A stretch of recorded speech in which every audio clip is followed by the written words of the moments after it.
नमस्कार दोस्तों, स्वागत है आप सभी का आपके अपने YouTube channel the study world में।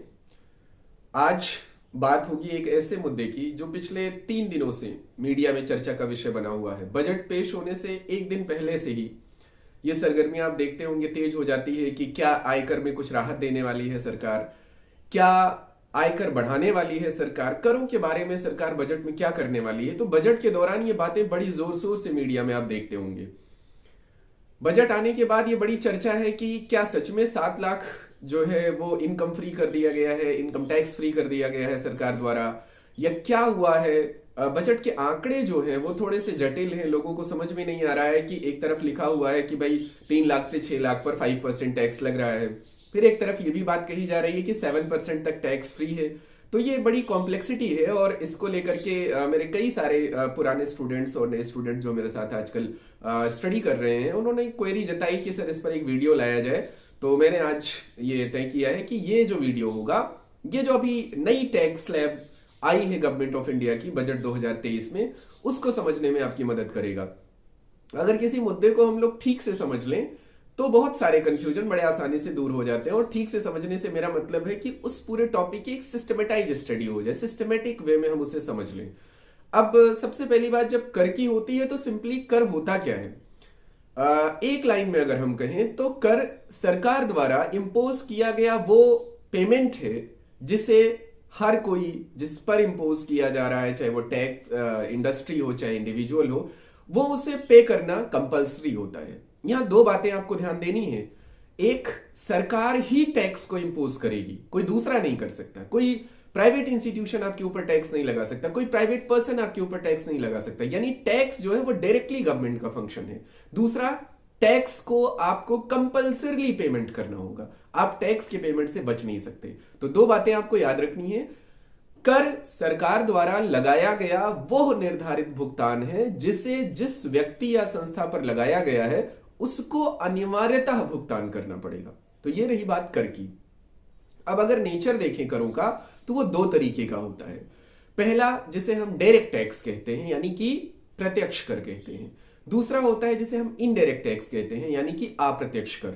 इसमें भी बेसिक डिफरेंसेज हैं, ज्यादा हम कॉम्प्लेक्स नहीं बनाएंगे। सिंपल भाषा में अगर हम समझें कि प्रत्यक्ष कर या डायरेक्ट टैक्स क्या होता है, तो डायरेक्ट टैक्स से मतलब उन करों से है जिनका रिलेशन ये है कि जिसके ऊपर लगाया जाता है उसी के ऊपर उसको पे करने का बर्डन होता है। सिंपल भाषा में कहें तो ये जो बर्डन है ये ट्रांसफर नहीं हो सकता, जिस पर लगाया जाएगा उसी को इस टैक्स को पे करना है। बेस्ट एग्जांपल इसका है इनकम टैक्स। अगर आपके फादर या आप या आपके परिवार में कोई भी सरकारी नौकरी में है, सरकारी सेवा में है, तो आप देखते होंगे कि उनकी इनकम पर इनकम टैक्स लगता है। तो फैमिली की इनकम, जिसकी भी इनकम टैक्स स्लैब में आती है, वो पेमेंट उसी को करना होता है। यानी ये बात क्लियर हो गई कि डायरेक्ट टैक्स वो पेमेंट होता है जो कर के रूप में जिस भी व्यक्ति पर लगाया गया है उसको ही करना होता है, वो उसे किसी और पर बर्डन को शिफ्ट नहीं कर सकता। अब बात आई अप्रत्यक्ष कर या इनडायरेक्ट टैक्स की। तो इनडायरेक्ट टैक्स वो टैक्स होते हैं जो सरकार द्वारा लगाए तो जाते हैं किसी भी संस्था पर या किसी भी फंक्शन पर, लेकिन उसका बर्डन जो है वो शिफ्ट कर दिया जाता है। बेस्ट एग्जांपल है, सपोज करिए जीएसटी। अब जीएसटी, सपोज करिए कि आप एक खाना खाने के रेस्टोरेंट में गए हुए हैं, तो जब आप बिल वहां पर पे करते हैं तो कहता है कि साहब आपका 300 रुपए हुआ थाल का और इसमें 18% जीएसटी है। अब वो जीएसटी तो लगाई गई थी रेस्टोरेंट पे, लेकिन वो जीएसटी के रेस्टोरेंट मालिक ने क्या किया, आप पर शिफ्ट कर दी।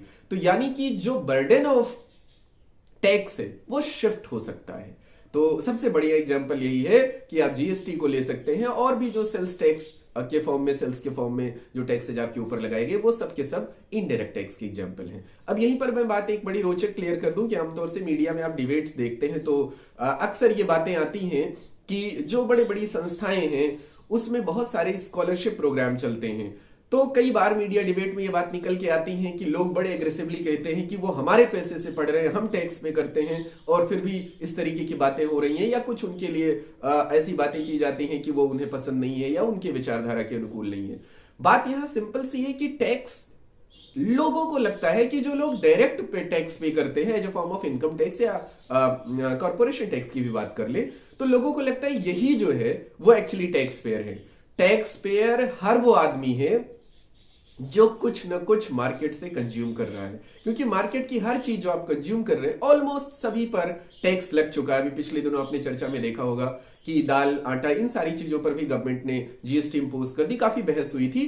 कहने का सिंपल मतलब ये हुआ कि टैक्स हर कोई पे करता है। हाँ, जो इनकम टैक्स पे करते हैं वो ऑब्वियसली डायरेक्ट टैक्स भी पे कर रहे हैं, और जो लोग इनकम टैक्स के स्लैब से बाहर हैं वो इनडायरेक्टली टैक्स पे कर रहे हैं। तो टैक्स पेयर हर कोई है जो भी किसी फॉर्म में कोई मार्केट की चीज खरीद रहा है या कहीं से भी कोई चीज कंज्यूम कर रहा है जिस पर वो प्राइस पे करता है।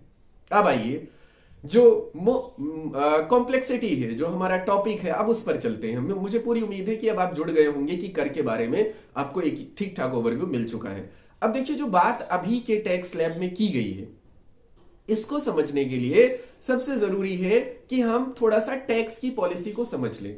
देखिए, टैक्स की पॉलिसी गवर्नमेंट की ये होती है कि वो टैक्स के जरिए चाहती है कि लोगों के पास किस तरीके की सेविंग्स हो और लोगों की इनकम का कितना हिस्सा सरकार को मिले ताकि वो विभिन्न कल्याणकारी योजना और विकासात्मक कार्यों में खर्च कर सके। ये टैक्स का जनरल फिनोमिना होता है। अब जो हमें 2023 और 24 के बजट में, यानी कि 2023-24 के बजट में जो हमें टैक्स स्लैब चेंज होने की खबर मिली है, उसमें क्या कुछ है, तो इसके लिए हमने आपके लिए एक डेटा जो है मैं आपको डिस्प्ले कर रहा हूं, उस पर नजर डालिए। उस डेटा के साथ ही हम चलते हैं, फिर उसके बाद हम उसके आगे की चीजों को समझेंगे। तो आइए एक नजर डालते हैं कि वो क्या डेटा है जो टैक्स से रिलेटेड है। देखिए, जो डेटा आपकी स्क्रीन पर आ रहा है उसमें आप देख पा रहे हैं कि जो टैक्स है एक्चुअली वो क्या है, वो ओल्ड, न्यू और ये जो तीसरा कैटेगरी है आपकी, वो रिवाइज्ड है। देखिए, जो सबसे पहली कैटेगरी आपकी रखी गई है जो डिस्प्ले हो रही है, उसमें लिखा हुआ है कि न्यू टैक्स रेजीम। दूसरा लिखा हुआ है न्यू टैक्स, जिसमें लिखा हुआ है कि प्रीवियस, और तीसरा लिखा हुआ है कि ओल्ड टैक्स रेजीम। अब यहां ध्यान से देखिए, तो जो न्यू टैक्स रिवाइज्ड है वही 2023-24 में प्रिवील हो रहा है, यानी कि इस फाइनेंशियल ईयर यही टैक्स लगेगा। तो अभी ओल्ड टैक्स रिजीम जो बहुत किनारे रखी गई है, तीसरे नंबर पे मैंने रखी, उस पर आप विचार मत करिए। पहले दो टैक्स स्लैब को ध्यानपूर्वक देखिए। तो देखिए, न्यू टैक्स रिजीम जो है, इसको ध्यान से देखेंगे तो जो रिवाइज लिखा हुआ, यानी इस साल जो रिवाइज किया है गवर्नमेंट ने, एक तरफ इनकम लिखी हुई है, एक तरफ टैक्स रेट लिखा हुआ है। लिखा हुआ 0 to 3 लाख, उसके सामने लिखा हुआ निल, यानी इस पर कोई कर नहीं लगेगा। इसके बाद लिखा हुआ है 3 to 6 lakh 5%, 6 to 9 lakh 10%, 9 to 12 lakh 15%, 12 to 15 lakh 20% and above 15 lakh पे 30%। इसके बाद इसी से पैरेलल देखिए, हम बगल में न्यू टैक्स जो रिजीम थी, जो पहले वाली थी, उसका डेटा लिखा हुआ है, जिसमें 0.25 लाख, यानी कि अप टू 2.5 लाख तक कोई टैक्स नहीं था। 2.5 लाख से 5 लाख तक 5%, 5 लाख से 7.5 लाख तक 10%, इस तरीके से बढ़ता हुआ अल्टीमेटली जो है जो 15 लाख से एबव है वहां पर 30% इसमें भी है। अब देखिए, बेसिक डिफरेंस पहले आप देख लीजिए।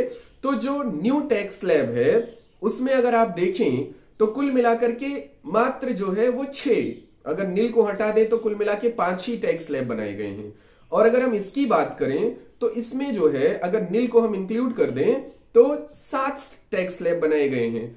और बेसिक डिफरेंस ये है कि जो प्रीवियस टैक्स स्लैब की स्कीम्स है या जो रेजीम है, उसमें आप देखिए तो 2.5 लाख के डिफरेंसेज किए गए हैं। हालांकि टैक्स रेट में कोई चेंज नहीं है, वो 5% की ही रेट से बढ़ रहा है। लेकिन न्यू में देखें तो 3 लाख का डिफरेंस किया गया है, जैसे 3 lakh, 3 to 6 lakh, 6 to 9 lakh, 9 to 12 lakh. अब बात आती है कि ये टैक्स स्लैब जो है, ये जो टैक्स रेजीम जो है, ये जो चेंज हुई है, इसमें क्या फायदे और क्या नुकसान है। तो फायदे नुकसान को समझने के लिए यह भी समझना जरूरी होता है कि जो चेंजेज आए हैं उनके पीछे की मंशा क्या है। तो अगर आप ध्यान से देखिए तो बहुत नॉर्मली ये बात समझ में आ रही है कि जहां पर पहले वाले टैक्स स्लैब में, यानी अगर हम 2021-22 की बात करें तो 2.5 लाख तक के लोग टैक्स फ्री थे। इस टैक्स रिजीम में आप देख रहे हैं कि 3 लाख तक के लोगों को टैक्स फ्री रखा गया है। अब जैसा मैंने अभी आपको वीडियो के शुरू में कहा था कि वो 7 लाख जो आजकल मीडिया में दौड़ रहा है, फिर वो क्या है, तो 7 लाख की भी बात को समझना पड़ेगा। और 7 लाख की बात को समझने के लिए मेरे पास एक बेहद जो है इंपॉर्टेंट डेटा है, और वो है आपका एक्ट, और उस एक्ट के थ्रू ही हम ये समझ पाएंगे कि ये जो नई टैक्स स्लैब है इसमें ये 7 लाख की बात क्या है। लेकिन वो 7 लाख की बात पहुंचने से पहले, वहां तक हमें आपको ले जाना है, उससे पहले मैं आपको ये बता दूं कि जो टैक्स स्लैब में प्रीवियस बात थी वो ये थी कि 5 लाख तक प्रीवियस टैक्स स्लैब में, यानी 2021-22 के भी टैक्स स्लैब में कोई भी टैक्स आपको नहीं देना पड़ता था। तो अब आपके जहन में एक और जो है क्यूरियोसिटी आ रही होगी कि टैक्स स्लैब में तो 2.5 लाख से टैक्स की बात की गई है और 2023-24 के बजट के टैक्स स्लैब में 3 लाख से लेकर के 6 लाख के टैक्स स्लैब की बात की गई है। तो ये फिर 5 और 7 है क्या?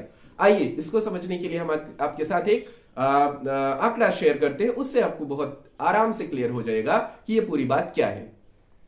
देखिए जो आपकी स्क्रीन पर दिख रहा है, बहुत सिंपल वे में वो एक बहुत इंपॉर्टेंट रिबेट का प्रोविजन है, जिसमें आप देख रहे होंगे कि टाइटल ही लिखी हुई है कि रिबेट अंडर सेक्शन 87A। अब इसमें क्या लिखा हुआ है? अंडर सेक्शन 87A में लिखा हुआ है कि this is available only to resident individual, not to non resident individual और एनी अदर पर्सन। तो क्लियर है कि ये रेजिडेंट के लिए ही है, जिसमें हम आप सभी शामिल हैं। आगे देखिए रिबेट अलाउड, अब किसको अलाउड है, क्या है? ओल्ड टैक्स रिजीम कह रहा है, under old tax regime only if total income is not exceeding Rs 5 lakh, rebates shall be allowed up to 12,500। यानी इसका यह मतलब हुआ कि अगर आपके पास आपकी इनकम ओल्ड स्कीम के अकॉर्डिंग 5 लाख रुपए है, तो अंडर 87A जो कि आपके लिए रिबेट यानी टैक्स छूट की बात करता है, उसके तहत आपको 12,500 रुपए की छूट मिल जाएगी। अब 12,500 की जो छूट है ये वही छूट है जो अमाउंट की वैल्यू है। इसका सिंपल भाषा में मतलब ये हुआ कि अगर एक व्यक्ति का टैक्स जो है, वो जो भी इनकम है उसका टैक्स का अमाउंट आता है 12,500 रुपए, तो उसे टैक्स नहीं देना है। और 12,500 रुपए का अमाउंट कहां आता है? 5 लाख के टैक्स पे। आप देख लीजिए उसको 5% की रेट निकाल करके, तो आपको बड़े आराम से क्लियर हो जाएगा। यानी कहने का मतलब है कि ये टैक्स तो इंपोज हो गया था पुरानी स्कीम में 2.5 लाख से, लेकिन टैक्स रिबेट की वजह से वो छूट में था। अब आई बात वो 7 लाख की, जिस पर हमें चर्चा करनी है। अब 7 लाख में क्या है, एक बार फिर से इसी डेटा को यानी इसी एक्ट को फिर से आप देखिए। देखिए इसमें क्या है, लिखा हुआ है कि under new tax regime only if total income is not exceeding Rs 7 lakh, rebates shall be allowed up to 25,000। सीधी सी बात है, जो अब की इनकम में 7 लाख का अमाउंट टैक्स का बन रहा है, जो कि 25,000 रुपए है, उसे सरकार ने टैक्स से बाहर कर दिया है, यानी टैक्स मुक्त कर दिया है। अब इसका मतलब यह हुआ कि अगर आपकी इनकम 7 लाख तक है तो टैक्स रिबेट के कारण आपको टैक्स पे करने की जरूरत नहीं है। अब एक आम समझ आप ये बना लीजिए कि जैसे पुराने टैक्स रिजीम में अगर आपकी इनकम 5 लाख की थी तो आपको टैक्स नहीं देना पड़ता था, आपको कोई चिंता करने की जरूरत नहीं है। नए में क्या हुआ, अगर आपकी इनकम 7 लाख तक है तो आपको टैक्स की कोई चिंता नहीं करनी है। अब आपको ये क्यूरियोसिटी आ रही होगी, तो फिर भाई ये टैक्स स्लैब जो बने हैं इनको कैसे पे किया जाता है? अब ये टैक्स स्लैब इससे ऊपर के हैं, यानी अगर न्यू रिजीम में आपकी इनकम 8 लाख हुई तो अब आपको टैक्स पे करना है, क्योंकि अब वो जो 7 लाख की लिमिट थी टैक्स की वो आपकी बाहर हो गई है। तो जो अमाउंट उसके अंदर आ रहा है उसका कैलकुलेशन करके आपको टैक्स पे करना है। ये रही 5 लाख और 7 लाख के टैक्स की बात। अब आपको ये क्लियर हो गया होगा कि ये 7 लाख की जो टैक्स छूट है वो छूट एक्चुअली टैक्स रिबेट होने की वजह से है, टैक्स छूट के प्रोविजन की वजह से है, ना कि अनकंडीशनल है। अब आइए कंपैरेटिव स्टडी कर लेते हैं कि जो ये टैक्स छूट मिल रही है उसके अपने क्या फायदे और क्या नुकसान है। उसके लिए भी मैं आपको एक डेटा शो कर रहा हूं, उस पर एक नजर डालिए, आपको बहुत आराम से क्लियर हो जाएगा कि फायदे नुकसान ओल्ड में है कि न्यू में है। देखिए डेटा, देखिए जो डेटा आपकी स्क्रीन पर दिख रहा है, आप आराम से इसको देख पा रहे होंगे कि इसमें जो चीज है एक्चुअली मैंने कोशिश की है कि जो सेविंग की स्कीम है उसको आपसे कंपैरिजन करवा सकें। तो आप देखिए लिखा भी हुआ है कि comparison in case of no saving. अब देखिए पहली चीज लिखी हुई है इनकम, उसके बाद लिखा हुआ न्यू टैक्स स्लैब, उसके बाद लिखा हुआ ओल्ड टैक्स स्लैब और फिर बेनिफिट लिखा हुआ है कि आपके पास है कि नहीं। तो देखिए, अगर हम बात करें सबसे पहले ग्राउंड की कि 5 लाख, तो देखिए न्यू में भी आपको फायदा है, 5 लाख में कोई टैक्स नहीं पे करना है, और ओल्ड में भी फायदा था, कोई टैक्स नहीं पे करना है। अगर हम बात करें 7 लाख की, तो यहां पर ध्यान दीजिए, तो 7 लाख में आपको टैक्स नहीं पे करना है, ये न्यू स्कीम का पार्ट है। अगर आप ओल्ड स्कीम में होते तो यहां पर 54,600 रुपए का टैक्स आपको पे करना पड़ता है, यानी एक तरीके से न्यू स्कीम में आपको 54,600 रुपए का फायदा हुआ। इसी तरीके से 9 लाख अगर आपका टैक्स स्लैब है, तो अगर आप ध्यान दें तो कंपेरेटिवली अगर न्यू टैक्स स्लैब की बात करें तो वहां 46,800 रुपए पे करना है, और ओल्ड टैक्स स्कीम में अगर आप ध्यान दें तो 96,200 रुपए पे करना है। इस तरीके से अगर आप यहां पर बेनिफिट देखें तो 49,400 रुपए का बेनिफिट है। इसी तरीके से अगर हम 10 लाख का डेटा उठा लें तो न्यू टैक्स स्लैब में आपको 62,400 रुपए पे करने हैं, और ओल्ड टैक्स में अगर आप पे करते, ओल्ड टैक्स रिजीम में आप पे करते तो 1,17,000 रुपए पे करते। इस तरीके से यहाँ 54,600 रुपए का फायदा है। तो अगर आप देखें ध्यान से तो आपको अंदाजा हो रहा होगा कि जो ओल्ड टैक्स रिजीम है और जो न्यू टैक्स रिजीम है उसमें टैक्स पे करने वालों को ज्यादा फायदा न्यू टैक्स रिजीम में है। ध्यान रहे, न्यू टैक्स रिजीम में ज्यादा फायदा दिख रहा है, लेकिन बहुत सारे इसके अंदर के प्रोविजंस चेंज किए गए हैं। दरअसल सरकार अब ये चाहती है कि आप पैसा रखें नहीं। उसका ये प्रमाण है कि बहुत सारे सेविंग्स जो अंडर 80 के तहत गवर्नमेंट ने रखी थी, जो टैक्स के लिए आपके लिए टैक्स देने में, टैक्स छूट प्राप्त करने में बड़ी सहायक हुआ करती थी, उस सब सारे डिडक्शन को गवर्नमेंट ने नए टैक्स रेजिम में खत्म कर दिया। अब 2 या 3 डिडक्शन रह गए हैं नेशनल पेंशन स्कीम जैसे, अदरवाइज कोई भी डिडक्शन आपको अब नहीं मिलने वाला है।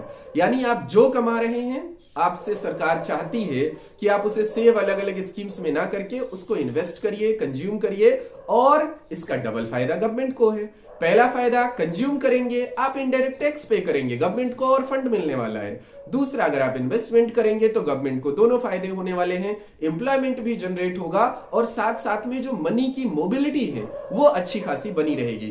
तो अब सरकार आपसे नहीं चाहती कि आप धन बचा करके घर में रखें, वो चाहती है कि उस धन को आप खर्च करें और ज्यादा से ज्यादा उसकी मोबिलिटी को इकोनॉमी में बनाएं। अब यहां पर ये बड़ी बात दिलचस्प भी है और बहुत ज्यादा अहम भी है कि क्या ये जो चीज जो सरकार चाह रही है कि वो जो पैसा है उसे मोबिलिटी में लाया जाए, उसको और डायनेमिक बनाया जाए, उसको और ज्यादा सर्कुलेशन में लाया जाए, इसको अगर सही मैनेज कर पाई गवर्नमेंट तो इकोनॉमी को बहुत अच्छा फायदा होने वाला है। और अगर सही मैनेज नहीं कर पाई तो जो सेविंग्स थी वो हर समय इंडियन इकोनॉमी में बैकबोन रही है, चाहे जिस तरीके की ग्लोबल क्राइसिस आई है। अगर एक बार सेविंग्स का एरिया घटना शुरू हो गया और लोगों के सारे पैसे मार्केट में चले गए या केवल कंजम्पशन तक चीजें खत्म हो गई, तो जाहिर सी बात है कि क्राइसिस के समय में फिर गवर्नमेंट को बड़े जबरदस्त सपोर्ट करने की जरूरत पड़ेगी, क्योंकि लोगों के पास तो अपने पैसे की सेविंग लगभग खत्म हो चुकी होगी। तो बहुत सारी चीजें हैं, बहुत सारी बातें हैं जो भविष्य में तय होंगी। अभी के लिए यही बात आपको समझनी है कि नई टैक्स स्लैब में निश्चित रूप से डायरेक्टली जो है वो करदाताओं को फायदा मिला हुआ है, और उसमें निश्चित रूप से 7 लाख की सीमा आप समझ गए होंगे। इस वीडियो लेक्चर में फिलहाल इतना ही, मिलेंगे हम अगले वीडियो लेक्चर में। तब तक के लिए हमारे साथ जुड़ने के लिए आपका बहुत बहुत शुक्रिया। अगर आपने चैनल को अभी सब्सक्राइब नहीं किया तो इसे सब्सक्राइब करें, लाइक करें और शेयर करें। अगली वीडियो हम किस टॉपिक पर लाएं, अगर आपकी कोई इच्छा है, आप कुछ हमको सुझाव देना चाहते हैं तो कमेंट बॉक्स में आप जरूर सुझाव दें। Thank you very much.